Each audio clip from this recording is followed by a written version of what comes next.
plenáris teremben akkor folytatjuk Tereza workshopjával. Hogyha szeretnétek személyesen is csatlakozni, és a chatben kommunikálni Terezával, mindenképpen látogassatok be a terembe.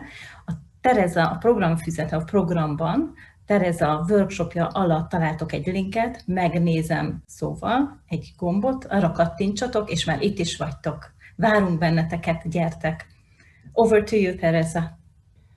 Thank you very much. So welcome back for those who are now joining us for this workshop. I'm going to share my screen now. And okay, do you mind if I share like this? Because it's so much nicer to see you all here. Is that okay? Yeah? Okay, now what I'd like to, let me see. Or should I, okay, what I'd like to start with is what I'm going to be finishing with. And what I'm going to be finishing with is this slide, which will give you a link to our post-event homework, okay? So I'm going to be giving you this slide. And of course, the organizers will be sending you this link. So don't worry about jotting it down hyper fast.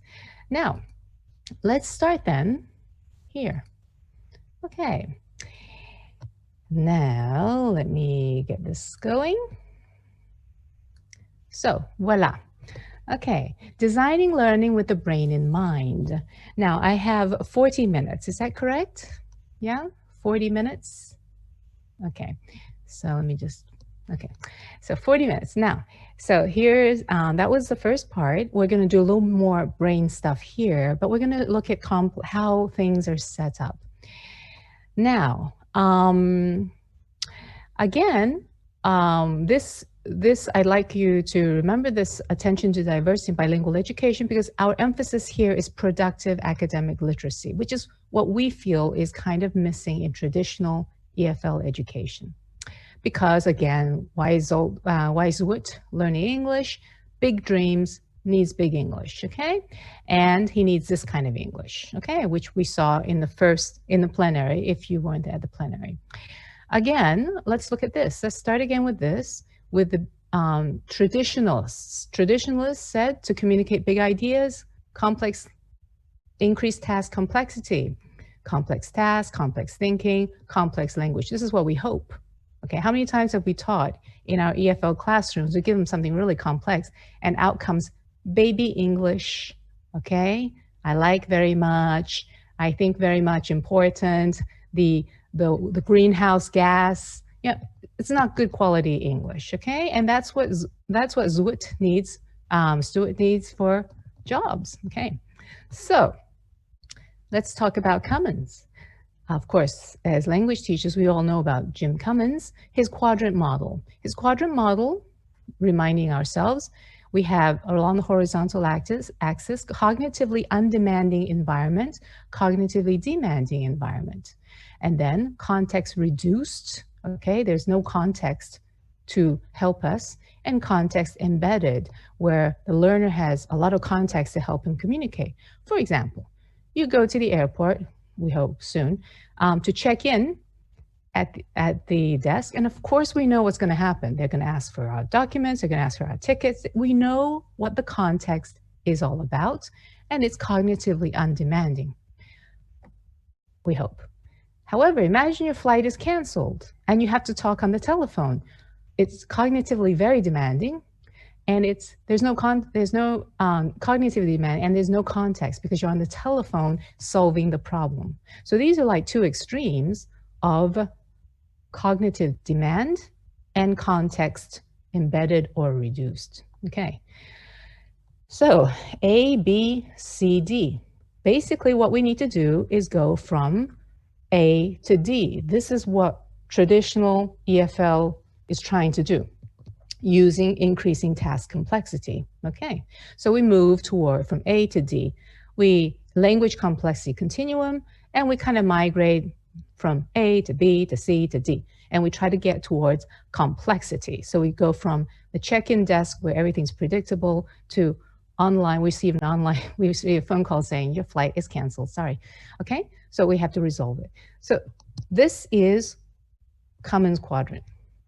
Now, we saw what the problems were. Thought number one, is it complex enough?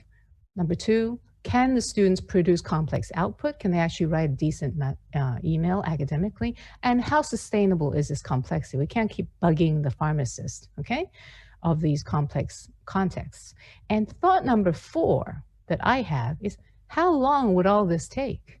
How many times do you have to go to the pharmacy, do whatever, to finally write a cognitively demanding, context-reduced academic text? How long does it take?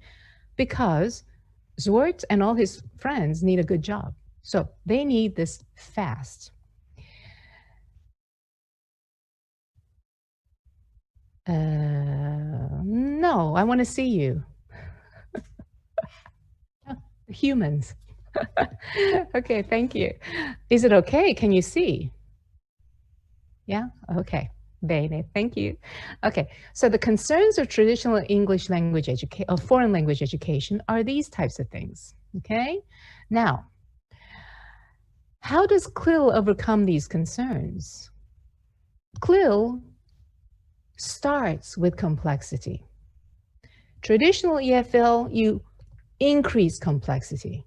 CLIL starts with complexity. This is what CLIL starts with. This language that the students produce after 15 minutes is what we want students to learn. And this is what we start with. So CLIL starts with complexity. It doesn't move towards complexity. It starts with complexity. Because the content is complex. The content that students must learn is complex. And listen carefully, we language teachers, the language that students must produce is complex. So CLIL is all about complexity, okay? It starts with complexity. Because the point is, and this is important, why do we need a foreign language? I would take the more instrumental approach to get a job. So what kind of language do you need? Good language, big language. So this is CLIL. Complex text, that is where we start with CLIL. We don't start down here, we start up here. And we have to move down to comprehensible language, okay? Because we start with such complexity. So our meandering, our wandering is the opposite direction from traditional EFL. Traditional EFL starts simple and tries to move complex. CLIL is so complex, it has to move simple and go around, okay? It has to manage the language of complex text. It has to manage the language of complex text. How does it do it? It does this. What does it do? Stupid, familiar grammar. This is a task. Familiar grammar for unknown content. We're using what students find, this is familiar grammar to students, some of it, and they use this familiar grammar to go towards unknown content. Now, Italian learners have a lot of problems with how many and how much. So we put it here. How many, how much, okay? Named and called. This is an ideal place to put this learning in the instructions. Different from and different by. Different from is the package. It's not from and by, which is the package. It's different from and different by, which is the package. So we show the package italicized, okay? And this is another problem for Italian learners of English. So Hungarian learners of English have different problems. So we use those familiar language points to have them work through to information which is interesting. Okay, it could be about the heart, it could be about pollution, it could be anything topic that is important and motivating for the students. Is true is Italian, è vero, okay? Is it true, this phantom subject in English that we must insert, it, okay? This is a great place to stick it in, this kind of learning, okay? So task is familiar grammar to unknown content. The content could be about anything. Okay. Then we had them choose, remember, the short answer. This task is called short answer, which gives answers, like I mentioned in the plenary. So you're using short answers, kind of, okay, a lot of them are short answers, to give the information. So we're keeping the puzzle going. They're solving solvable problems, not because they're extremely interested in the heart, but because it's a solvable problem. It's a challenge which is funky. It's easy to do. Then this exercise is really important. I cannot emphasize the importance of this. This is called register. Here, basically, what we have said to the students is, you want a good grade, like Einstein? You better know how to produce this kind of language, because the content is correct in both cases. There's nothing wrong with the content. They are both correct. But Dino has written in a way that doesn't deserve a good grade. Ein has written in a way that deserves a good grade. So the message is very clear here. Register equals grades, although we don't need to say that to their face. It's obvious from the exercise.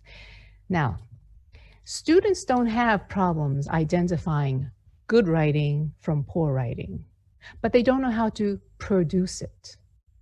Okay? We can all know what's good, what's written well, and what's not. The problem is, how do we produce it? Now, obviously, I showed you the output. These are the ways to help students produce it, because you're consciously comparing two registers. Okay? And this is a simple task because, you know, we just rewrite it such that it's kind of sloppy on one side, correct content-wise, and the other one is more academic. The argument could be that some students memorize this, and so they haven't learned language well, they just memorized it. Well, the other side of the other task would be, now explain this to your 13-year-old cousin, okay? So now we're moving them from formal language to informal language. Can you explain this to your 13-year-old cousin? Okay, and therefore we're moving them from CALP, Cognitive Academic Language Proficiency, okay, CALP, to BICS, informal language. So this is what this task was, register. Now, so CLIL, this is the movement of CLIL. It starts with complexity and moves towards comprehensibility.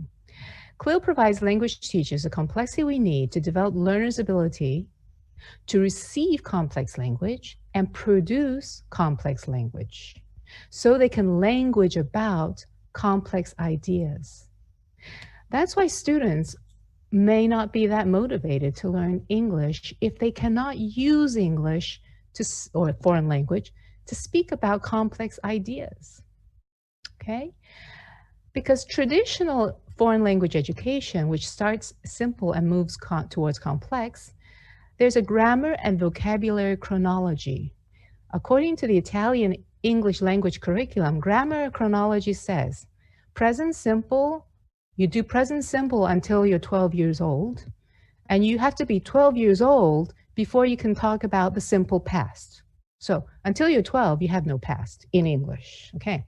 Vocabulary, colors from 0 to 12, red, blue, green, until you're 12, and then furniture from the age of 4 to 7, I don't know. So this is the chronology problem.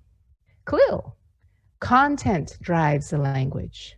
CLIL does not follow a grammar chronology. CLIL uses language when you need it, kind of like when we grow up, okay? In the family, in our L1, our parents don't wait until we're, I don't know, 12 to say, maybe Santa Claus, if Santa Claus were to exist, okay? They speak like that anyways to us, okay? So CLIL is more content driven, okay? It is content driven, it's not more. It is content driven. So the content drives the language. What does that mean? CLIL believes that you can think about the past even before you are 12. Okay, that's what CLIL believes. which means, let's look at an example of how CLIL pushes for productive disciplinary literacy in young children. I'm showing you this just to show you how you can do this in young children. And of course, you can scale it up to disciplinary, sorry, the spelling, scale it up to adult children, older age learners. How far in the past can 8-year-old children think? Okay, that's my question. How about history of the earth? Let's do history of the earth. Let's see if children can get it. History of the earth. So this is what we did. I basically drew these very schematic little pictures, and we divide the history of the earth into 13 episodes up to today. Okay, so yeah, very, very rough. And underneath each of these drawings was this information box. Okay, I'm going to show you how we did this with 8-year-olds. Lesson number 1 was we showed them these drawings. Okay, we gave them a packet of 13 little drawings, and they had about a week or two to color them in. Okay, that was task number 1. But look, if you see all these numbers here, there are little numbers, you know, like in coloring books. Task number 1 was this. 1, light yellow. I knew the textbooks would do red, blue, green, so we did dark green, light orange. Down here, number 19, the numbers written in letters, 19 and not numbers, okay, is gray. Okay, gray never shows up in their books. But anyways, so here we have all these weird colors that are not in their usual EFL textbooks, and the numbers are written in letters. And they had to use this code to color in these little pictures. That was homework. And voila, this is what we get. Here is this picture. Here is this picture from different students. Here is this picture. And here is this picture, for example. Okay, using the color coding system that we gave them. Now, lesson number 2. Okay, what do they have to do with these? They had to fill in this information here. If you notice, there's some happy faces and sad faces, because if you're green, you survive, you're happy. And if you're not green, you didn't survive. But anyways, that was something that kind of they learned about these microorganisms. But anyways, so here, the information. What kind of information did they have to write in that space? Look at this information. Earth. The big explosion produced a very big ball of fire. This big ball of fire was Earth. The Earth was very, very, very hot. Okay, they had to decide. Now here there are 6. There were 6, but I'm showing only 4. Because your task now is to read these and decide which 4 they belong to. Okay, so I'm gonna play some music. I'm gonna, okay, let you now read this and decide which of these they belong to. Okay, so voila, take a read. Whoops, sorry. Take a read.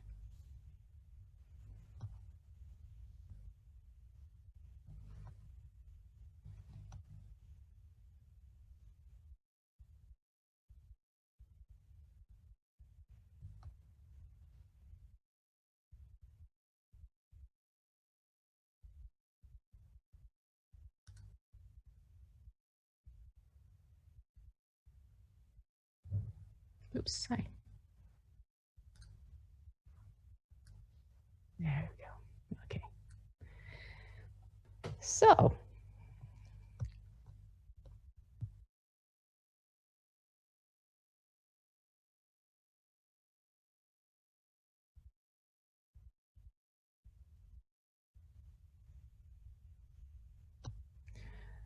okay, let's see. I'd like you just all to just type in the chat. Listen carefully what I want you to type in. I'd like you to type in the chat just the titles, Earth, life inside water, moon, etc. I'd like you to type into the chat what this picture shows. This picture, just this one. When I say return, you return it, but don't send it until I say so. This one, right here, this one. Is it Earth, life inside water, moon, the Big Bang, the first signs of life, or water?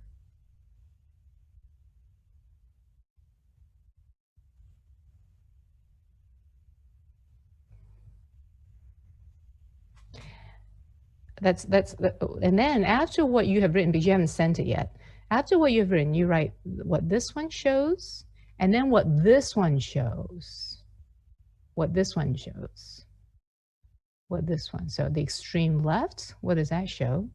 And the extreme right, what does that show? Okay, separate it with a space or something. Okay, send it, please. Wow, look at that. Amazing. You did as well as the kids. Okay, Earth. Wow, look at that. Okay, now the kids did as well. So let's see how. This is what they wrote. Okay, little kids, 8 years old. Big language for big dreams. Okay, now let's see how it worked. This was a strategy that we incorporate called haptics. This is writing by hand. When you write by hand, you are concentrating on what you are writing. University students, which I teach at the university, after 12 years of English, they spell with, W-H-I-T, okay?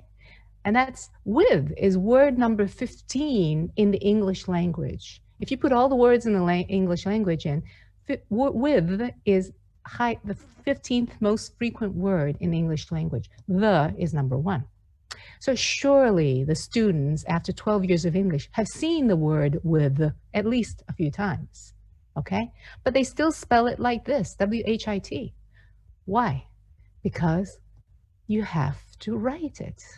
Writing, writing, writing, haptics. That's why it's not dragging and dropping, it's writing, okay? They are writing these words. Now, when you write, you also increase time on task, attention to language and attention to content. Okay, so you're increasing the time on task. Okay, was it possible for these? Okay, this is what we did with the students then as a test. Now, listen carefully. This happened in 3 lessons. We're not talking about 3 years. We're talking about 3 lessons with these little kids, 8 years old. In lesson number 3, oh no, I'm blocked again. Sorry. Okay. I'm gonna have to start again. Okay.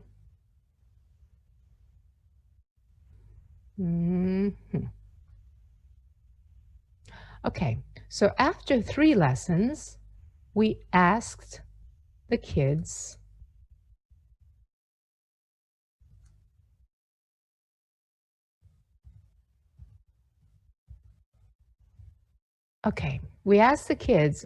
on the 4th lesson, this was after this lesson number 3, the 4th lesson, we had the test with the kids. The test was written in English. This was a list of words written in English.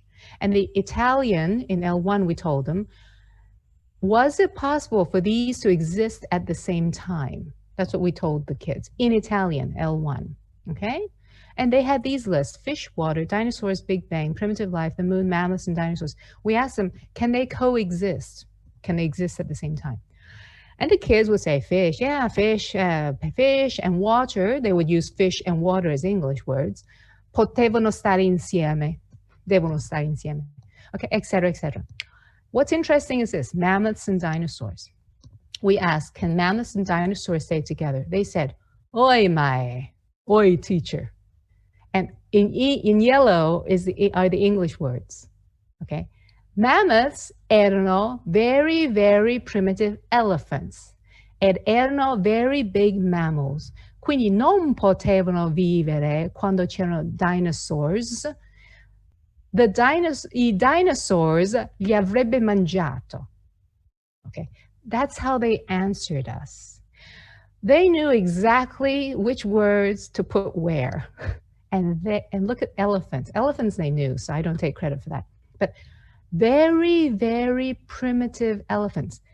In the input, it was very, very primitive, no, very, very hot. The earth was very, very hot. That was the input. The primitive comes from there was primitive life.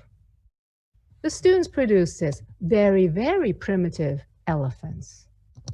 They knew what very, very means when it came to very, very hot. And they knew what primitive means when it came to primitive life. And they put it together and told us about primitive elephants. Is that clear? I mean, this is after 3 lessons. Again, the question of how long would it take? Well, this is how long it could take. So that is one result.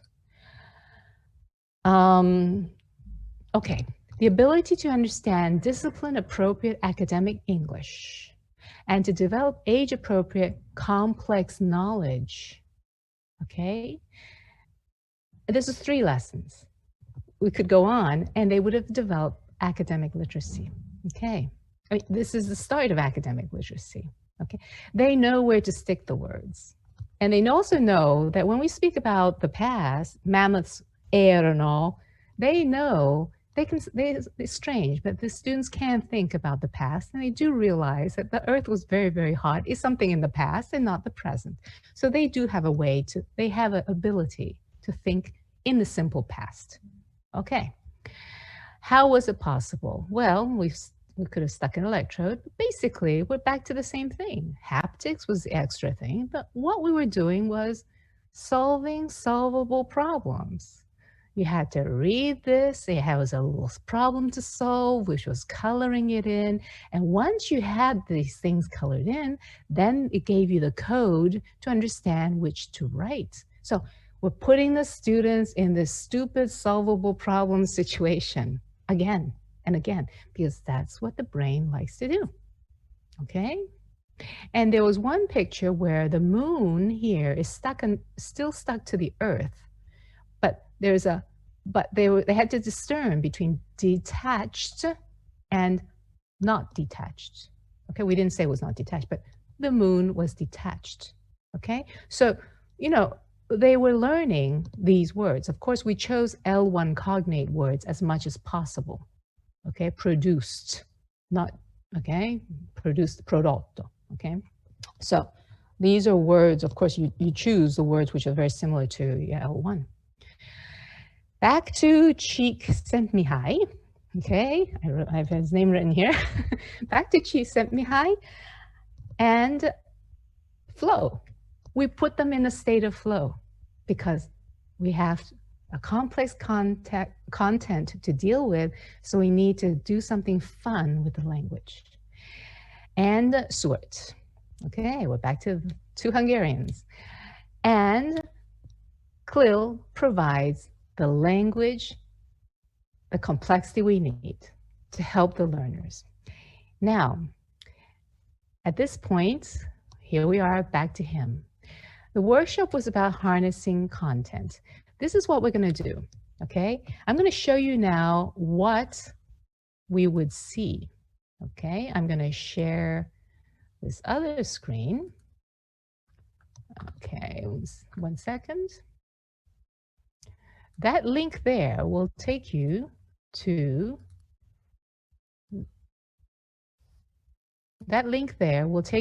this folder, okay? And in this folder, you will find this file, 0.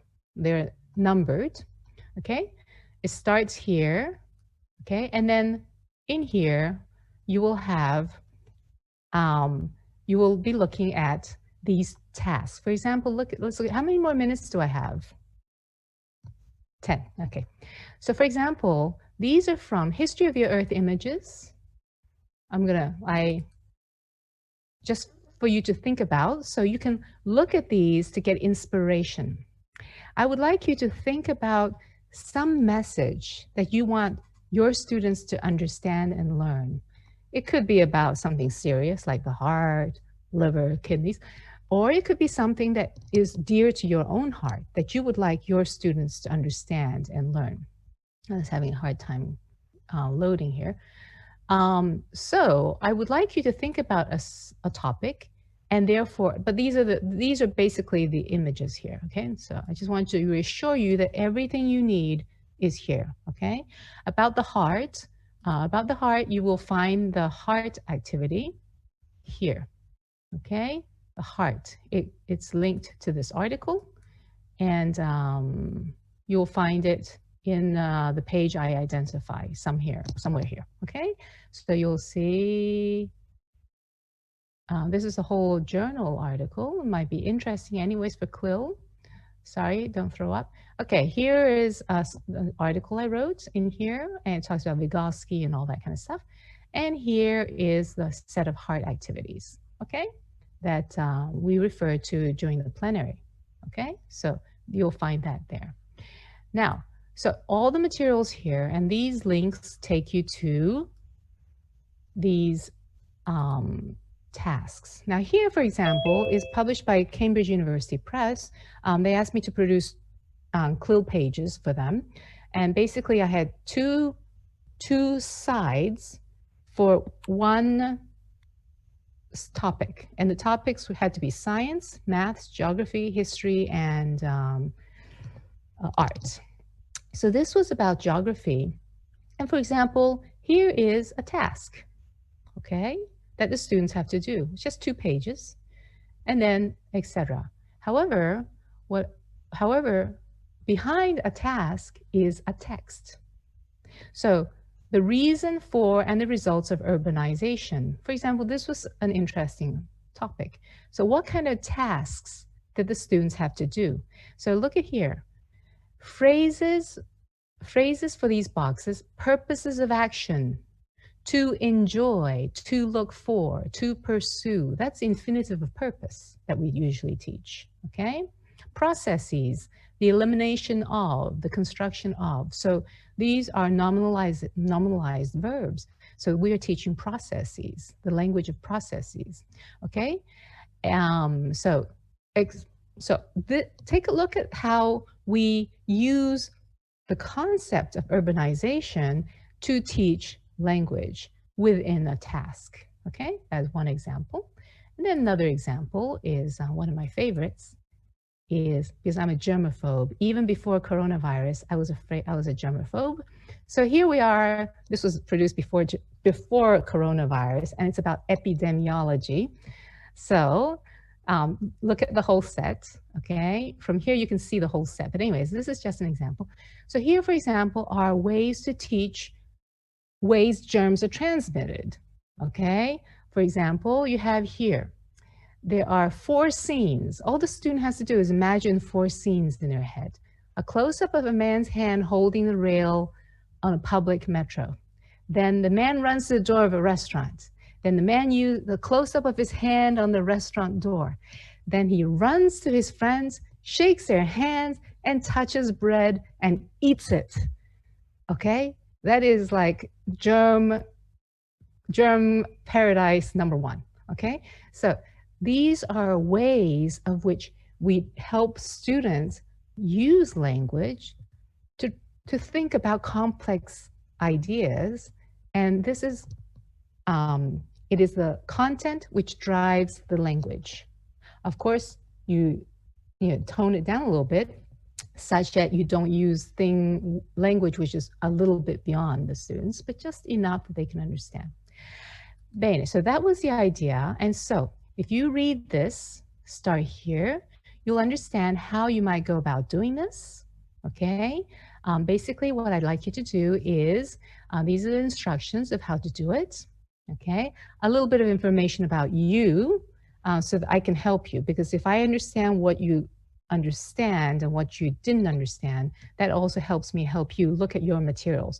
So what I'm suggesting is just to develop a little set of materials, okay, that would use some of the, copy some of these tasks, modify them, use different tasks that you like, etc. And find inspirations from what I've shown you, and then create a little set, and then send them to me, okay, by November 16th. To this email address, etc. It's all written here, okay? It's all written here. And after that, I'll give you feedback on your materials. Okay, thank you. On your materials. Here are the library of materials you can refer to for inspiration. This is a heart activity, history of the earth activity, This is CLIL about germs, CLIL about urbanization, and here below, these 3 links are the entire set of the Cambridge University Press CLIL pages, okay? These are in the very good textbook called Talent, okay, for which I take no credit. They just asked me to put in 10 pages of CLIL. And so these are in those textbooks, okay? 3 different levels, meaning 3 different age groups, starting from 14 up to 17. And here's just an academic article about CLIL. So this is what you'll have access to. And if you want, you can create your little set of materials and send it back to me for feedback, okay? And I'll send you feedback, hopefully inserting some brain-related explanations of why some things are excellent, why some things could be improved, etc. if you want, okay? This is obviously optional. And I think that's it, okay? Read carefully just read carefully such that you send me things to the right email, and that's it. So now I'm going back to here, and what I like to say is, so that was about, I'm gonna close it here. Once again, enjoy the brains that you deal with. And here we do have some time, so I'm going to show you basically what we're doing, okay? So this is basically just schematizing it. We take a complex text, we transform it into tasks, okay? And hopefully tasks that involve the students, which means they have to be solvable puzzles. We want them to be fully engaged. How do we do that? Solvable problems, okay? I mean, that's just a dumb solution, but it works. Solvable problems. Sudoku, think Sudoku. And the output must be academic text. We must aim for academic text as output, okay? And that's the kind of language they need to get jobs. Okay, bene. So I'm done with this workshop. I'm sorry it's so fast.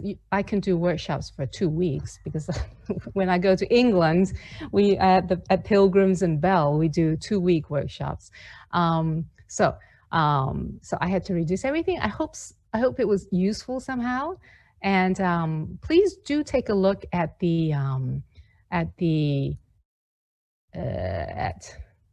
this and yeah, see if you want to try your hand at this a little bit, okay, to get some feedback. Bene, ho finito, I am done. Are there any questions while there's still some time? Thank you, Teresa.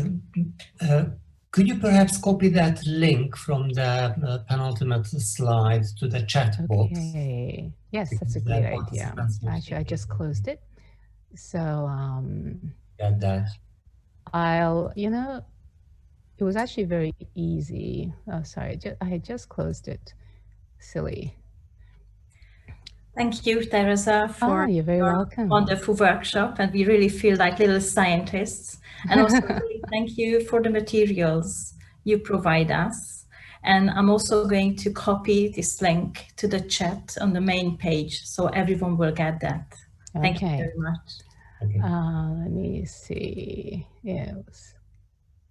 Oh, sorry, I didn't have to do this, did I? It was right here. Okay, here we are.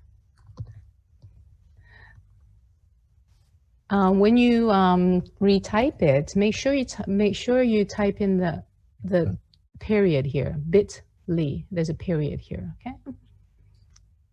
So there you go. Okay. Excellent. Thank you, Teresa. Oh, you're very welcome. So, okay. So, do we need to get out? Oh, we need to get out of this one, right? Are there any questions from anybody who's out there right now? Teresa will be joining us at the virtual cafe in the exhibition area, the Euroexam exhibition area, during the next break. So you can ask questions there, and there will be an opportunity for a little chit chat about CLIL, the heart, the chambers, and academic challenges. Thank you, Teresa. Thank you. Thank you. See you in right away or in a bit? Now the link, yes. Okay, right away then. I'll go Thank there. you. Ciao. Köszönjük szépen a figyelmeteket, akkor most bezárjuk ezt a termet is, és ne felejtsétek el, hogy a kiállítók várnak benneteket a kiállítói térben. Mindenkinek jó pihenést, jó beszélgetést a kiállítói térben, és 12 órakor folytatjuk.